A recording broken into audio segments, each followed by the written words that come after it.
So just to explain, we're talking about the business of therapy. My name is Joanna Crosse. I'm a journalist and broadcaster, and I work as a voice and presentation coach. But today I'm here as part of the Private Practice Hub. And this is the ultimate online resource for therapists and coaches in private practice. Basically, this website, which is already subscribed to by hundreds of thousands of people, contains lots of articles, insights, professionals from industry giving you all sorts of tips and interest about how to run your business, and also some downloadable resources. The thing is that setting up a private practice is rewarding, but it's also very challenging, and I think a lot of people find it difficult to find that balance between their therapy and the business side of their work.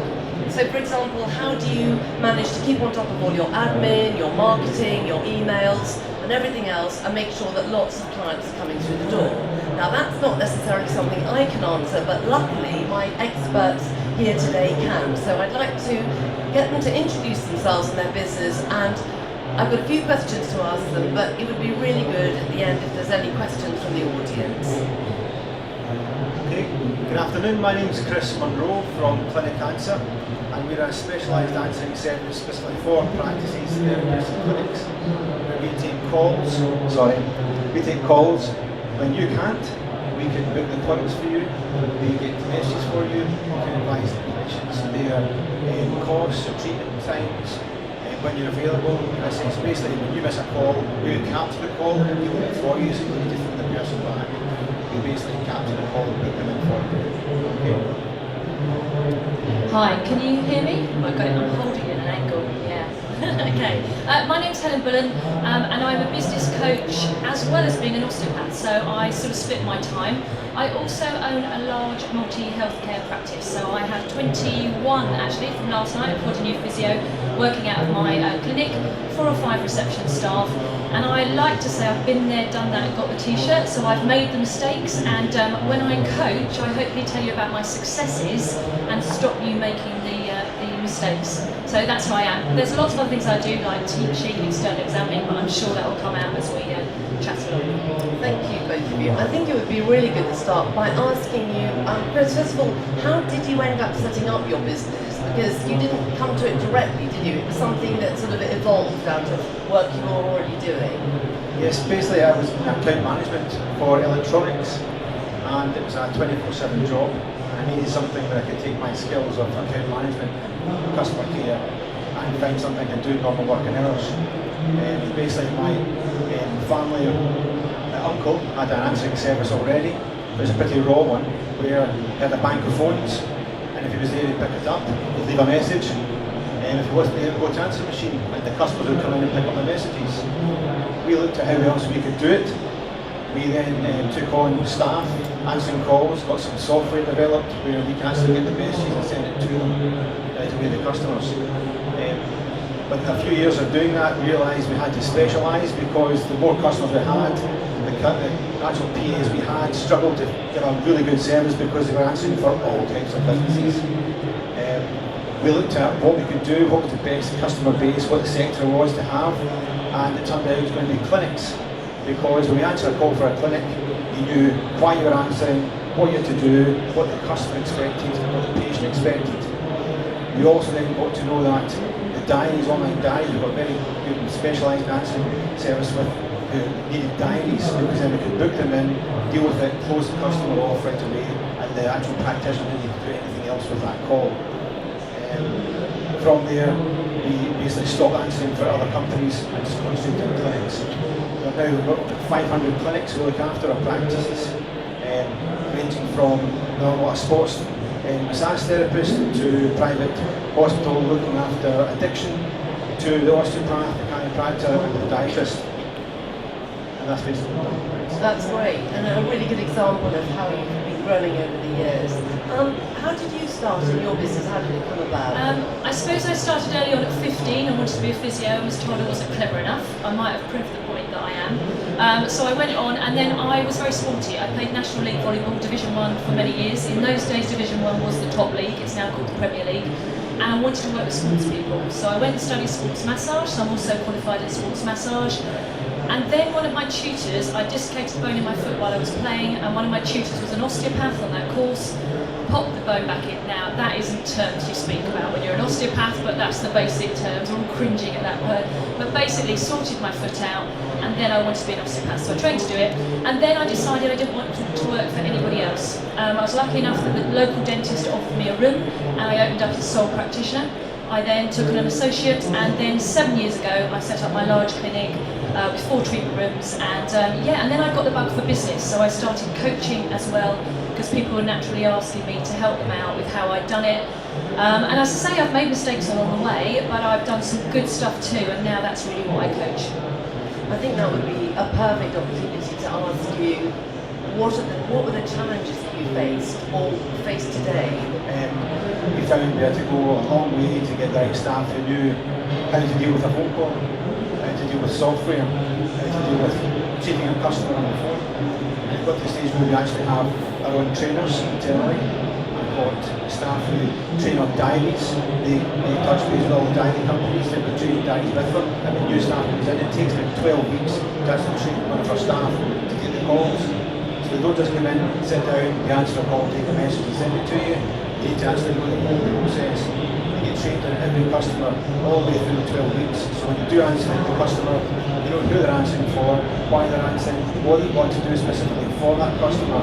And that's helped by the software we've developed. We've got the software off the shelf. And since 2003 we've been developing it to such a stage where we actually answer for other answering services who are at white label where they're having trouble with their customers. That's excellent. Helen, you did refer to some of the problems that you had or challenges. Can you talk about some of the learning curves you've had in business? I think the biggest learning curve was graduating, and probably everybody in here will understand, with probably one lecture in accounts, of which all I remembered was how to file my invoices. There was no other, and in my day actually there wasn't social media. I am old, I'm a dinosaur. I now am really good at social media. So that was my first challenge. Then I did the sit, wait and hope in my clinic. Some of you might have done that as well, where you sit and you wait and you hope in between clients that actually they're just going to walk through your door. And it was a bit of a steep learning curve, even in a dental surgery, that there might be people coming in, but I had to do something, get off my backside and get clients in. Not wait for the one at 9 o'clock and the one at 5 and sit in the middle. So I'm sure there's a few of you who have done that. I think with my larger clinic, it was cash flow. Learning that you have to pay the rent and the rates, whatever you're doing when you start up. So if you're starting up a bigger premises, you do need to think about how you're going to fund your cash flow. I'm a teacher as well, so I taught at the same time. And now obviously I have a profitable business and I don't have to worry or do that sort of thing. But in the beginning, I think it shocked me how long it started to take to get that snowball of clients coming in. Once you get the snowball big enough, it rolls and it's great. But at the beginning, it's like pushing it uphill. And that was really my biggest surprise, I think, when I did it. Something you both touched on is how you've learned in the beginning and you've grown from that. So for example, Chris, you talked about finding the right kind of staff. What kind of challenges do you think you face now that you're up and running and successful? Because I guess there always are challenges and changes that you have to deal with. I would say that the sector we're in now are specialising more and more in the treatments they do. And we've got to actually learn those specialities. So when the call comes in, we're expected to know what the customer's looking for when they call in for the treatment, which type of treatment they need. It could be the practice of a chiropractor, an osteopath, a physio, or a massage therapist, all the same one. We've got to understand that more, so there's a training and understanding, and that's what the staff can do. You either understand that or you train for it, and that's what we need to make sure happens. I remember when we were talking beforehand, you did talk about several weeks of training. So do you think sometimes people try and take shortcuts in business and hoping they're going to get the magic results? If you do take shortcuts, it may be a quick fix, but you do get caught out. That's why we've got about 12 weeks worth of training. Then we know when we do say to a customer, you'll take on the business, that we do it right. We actually don't just give you a number to divide your calls to, we start answering. We take an introductory call, learn all about what you need. We know about 80%, through trial and error through the years since 2003, we understand that 80% of the questions we need to ask you to understand your business. The other 20% is personalisation.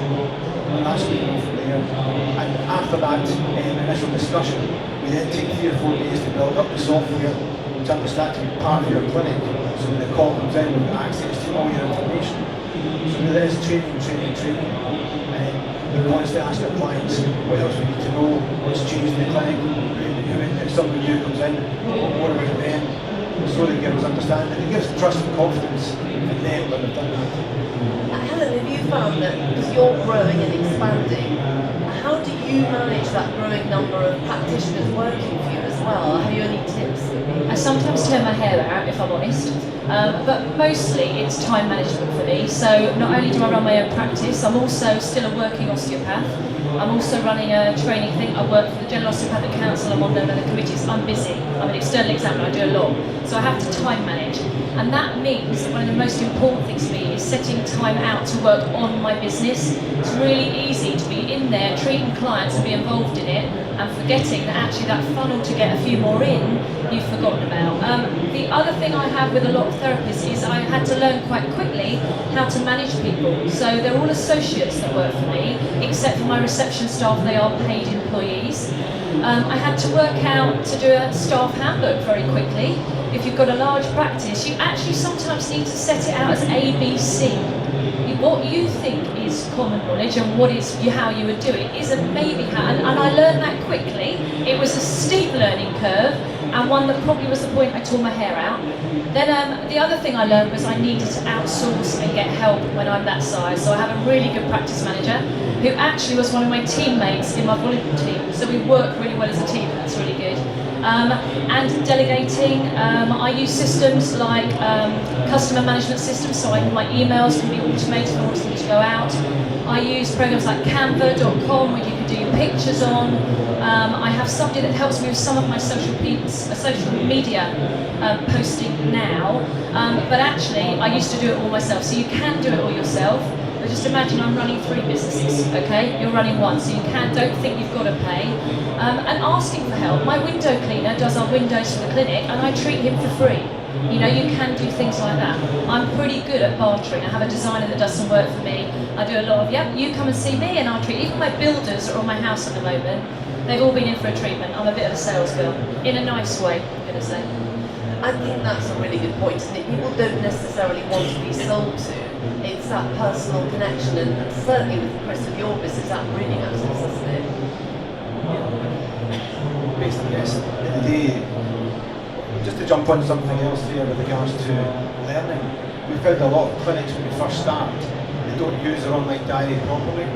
The online diary can save them so much time. They think it's just to book an appointment in. But you've got reminders, you've got your welcome letters going out by email, you've got your introduction to your new patient, you've got a new patient sheet which the customer can fill in and bring with them and save them time in your practice.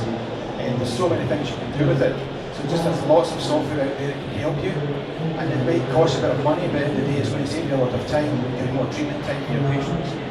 Standing here today, you've got lots of people working for you, you've got systems that work, but obviously people are different and they communicate differently, and indeed clients do. And ultimately the people you're employing are the ambassador, aren't they, for the therapist? How have you dealt with people who like that and just want to talk on the phone to the actual therapist? You know, I want to know what I'm getting, I don't want to just do it by email or a system. How do you overcome problems like that? I suppose that comes down to training. I also think you lead by example. If you have a big clinic and you are always the person that has customer care right at the top of your list, everybody else will follow. Case example, we've got a shop across the road from us at the clinic, and the manager is rude and it's actually cascaded through to anybody new that comes in. And it's like, it could be a soap opera across the road. We almost come back going, what did they say today? But in my clinic, my reception staff, if you have reception staff, if you have somebody answering your phone, or your mum or your dad or your partner answers the phone, they have to be pleasant. It's your first line. They are the most important. I do not let any associates work for me that in any way think a receptionist or anybody is on any different level. I have a real thing about that. My receptionist, the other day I took a patient in, and the lady who's a regular lady happened to say, an elderly lady, she couldn't find a fridge freezer to fit the gap in her kitchen. I didn't ask my receptionist, but when I came out, she printed off 3 from John Lewis to give to my client. That sort of customer care will go down hugely with your clients. And you know, if somebody arrives early, we give them a cup of coffee. We don't say you're early. We say, would you like a cup of coffee? We explain, we've got an extra seat if somebody's in pain. We open the door if somebody's got a buggy. The little things are actually huge. Yeah, you're all fantastic therapists, all fantastic. Forget that, you know that. But if you can't turn up at work and smile and be positive, don't go in, all right? So we all have problems like divorces, we have things like, you know, we move house, we have, you know, bereavements. If you can't smile and be 100%, you shouldn't be treating that day. If you are treating, you're a little bit under par, smile, fake it till you make it. You've got to be positive, whatever that client throws at you, because they are the people. Most of my marketing, although I'm on social media and marketing, the majority of my marketing is word of mouth, and that is so important. You get it wrong, it goes around quicker than good word of mouth. And touch wood, I've never had that. Yeah. Chris, yours is, you know, again, a very, very personal service. Following on from that, what advice would you give to anybody who might be thinking of using a service like yours, or certainly outsourcing their reception? What do you think of as the one thing to take care of? I'd actually say you would speak to 3 or 4 different ones, make sure they're specific to what you need, and then actually speak to some of the customers in your industry, in your part of the sector. Don't just speak to one day. If you ask for a chiropractor, ask for 3 chiropractors, and they will speak to them, and they'll tell you exactly what they think, and you'll get that over the 2 or 3 different answering services you answer for. I'm very confident you can speak to any of our clients and you'll get a good feedback, purely because we've been doing it for so long, and our number one thing is customer service. We've developed our training, our software, so that we make sure when the caller comes in and asks any question, we'll know the answer of what to do. We're not going to technically proficient in what you do, because that's your job. But with regards to the receptionist, we'll have more information at our fingertips than you would have. Right down to someone saying, it's my first time here, what high street, where are you? We click a button in our software, up pops Google Maps, plus all the little directions such as, do you know the florist next to the post office? With the red door in the middle, up 3 stairs, so we're the first door on your left and you go in. It's a wheelchair, accessible behind the back, all little things like that. It's all just down to customer service. Can I just add to that? I think if you're not answering your phone calls, you are going to miss out on people. So if you're a sole practitioner, you do have to think about investing in something like this. And we're not that we're selling each other's products. I think if you've got the kids that might answer the phone, or you haven't got anybody that's reliable, or you're missing calls, you will miss clients. So it's an investment to have somebody answering. Yeah, I mean, also, everybody's talked, you know, about software and different products. How does somebody starting out even know where to begin? Not just the service, but even finding a recommended product. I mean, is that something like the private practice hub can come in, because it's got such a big database and people sharing their opinions? How do you start off finding your way through this minefield? Yeah, I'd say go to something like that. It's free. It's free to be on there, the Private Practice Hub, so go on and search it. Ask. You all went to college with people. Ask them. Ask somebody that you really like the way they worked and they work like you, because they'll have the same opinion as you. I go by recommendation. You've also got things like on Amazon, you can become an associate, so you don't have to buy all those products. You can put a link on your website, they click through on that. Even if they go then and buy their leggings, their pyjamas, their slippers, as well as the back brace that you've advised them, you will get a little kickback towards your clinic. It's not huge, so you can also have other products that you've got on your web. One question as well, I know, you know, being in business, you can spend, especially if you're self-employed, you spend a lot of time working on your business. You two are hopefully at a stage where you can have some balance or work-life balance. Is there, you know, how would you get to that stage? We started with 2 part-time ladies, with myself, just built up from there. The one thing is we've always got to try and have more staff than we need for calls, because our job is answering your calls. So really it's just investing. All the time you have more time, more money to invest in, more people to help you. maybe outsourcing or getting people inside your practice. At the end of the day, the more you bring in, the more money you're going to make, the bigger you're going to grow. I could easily be an answering service with 4 staff and just stay there, but it's not what I want to do. I want to have it enjoying the business. I can look at growing my business rather than be involved in it, answering the phone calls. Now Helen, I know you've got about 5 hats on, but do you ever have any time off? What's the secret to your work-life balance? I think for everybody, you have to work out what you want out of your business. So if you want a yacht, a racing car, and you want to go to Mauritius twice a year, you're going to have to work your butt off, okay? Or you're going to have to do lots of group stuff. If you, however, want to pay your mortgage, pay your bills, have 2 holidays a year in a nice car, then you can probably have some time off, and that's the way it should be. I mean, I get really cross with people that say you've got to earn 100,000 as a clinic owner. Yep, some of us have got 6-figure turnovers, but you don't have to. You might be a sole practitioner and very happy with that. I think you should rest assured.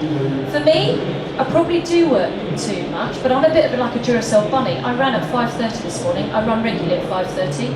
It sort of tempers me. I'm a bit like a puppy. So it slows me down. But actually, I have just, so maybe it's not a holiday, but literally yesterday while I was at the show, I've booked a 4-day retreat. In fact, it's a photo shoot. It's a business thing. I'm going to Marrakesh. So I do stuff. I'm also in July, I'm away. I've got a friend that's got a beach hut at Muddyford, and I'm writing my book. So I'm going for 2 weeks. I've got 2 books actually, which I'm going to just be on my own, open the doors onto the beach. I can sleep in the beach hut. And that's what I'm going to do. But I think for everybody, it's planning your time off just as you would plan people coming in on your clinic day. Don't do the thing that I see a lot of people do is you open 7 days a week and you do 1 on a Monday at 9, 1 at 3, 1 at 2 on a Tuesday, 1 on a 7. You know, you do 2 or 3 a day. You're better. You probably need 2 or 3 days a week if you can. You need some out of hours slots like Saturday mornings or one evening. And then tell those patients that's the only slots you've got. I now, literally this week, only work a Tuesday 2 till 8. Have people stopped coming? No, it's actually full up and they're saying, we can all come. I can come any time you've got. In fact, can I come at 11 and I normally come at 7. So that's how it is. Has anybody got any questions for our experts? Shall I run? Yes.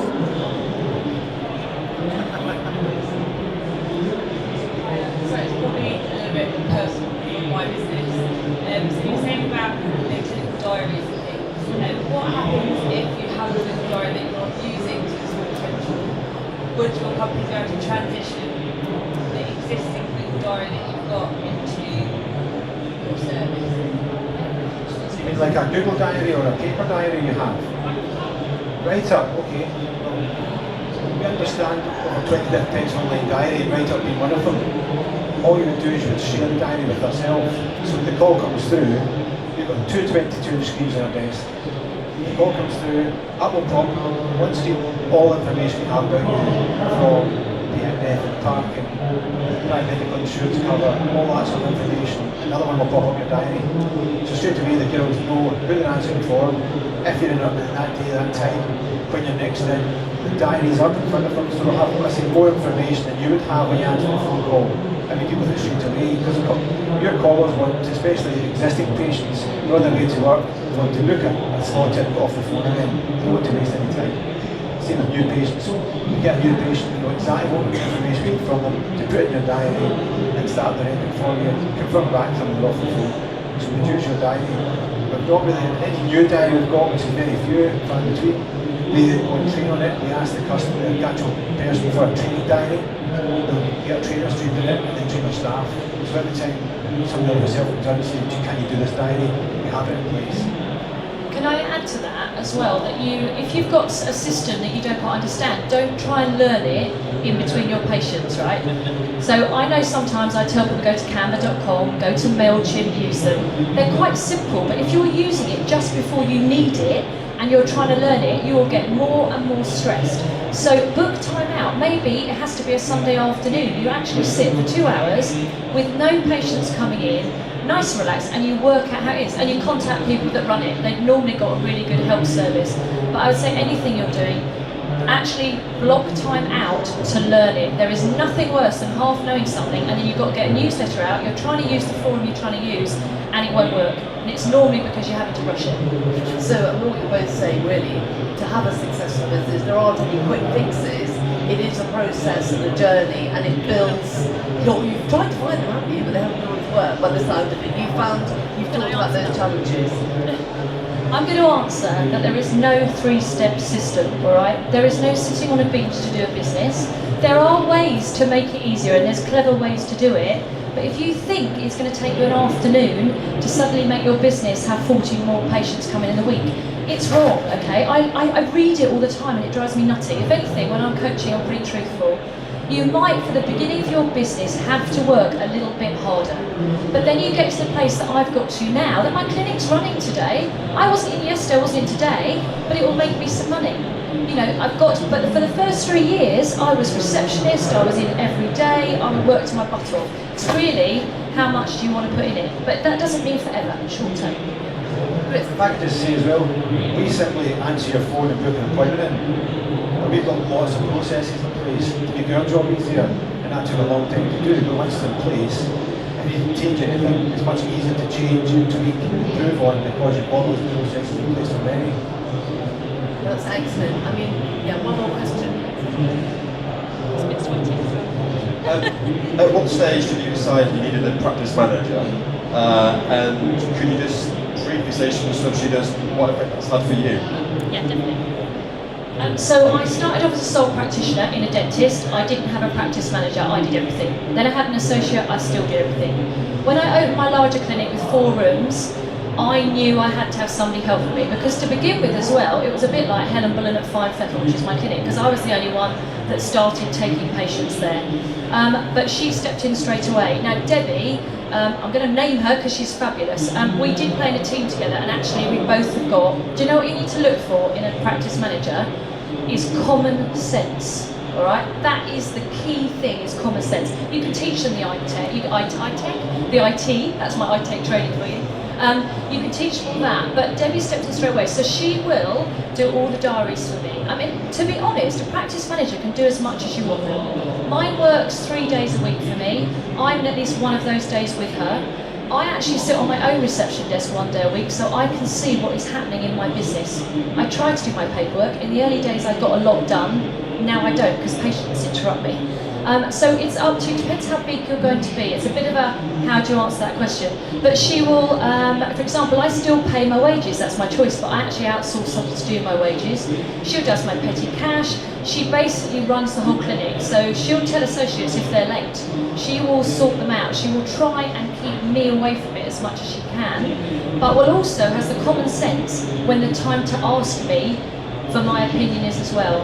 I don't know how you make a Debbie. I might have to write a book on how to make a Debbie, because she is fab, but talk to me afterwards, yeah?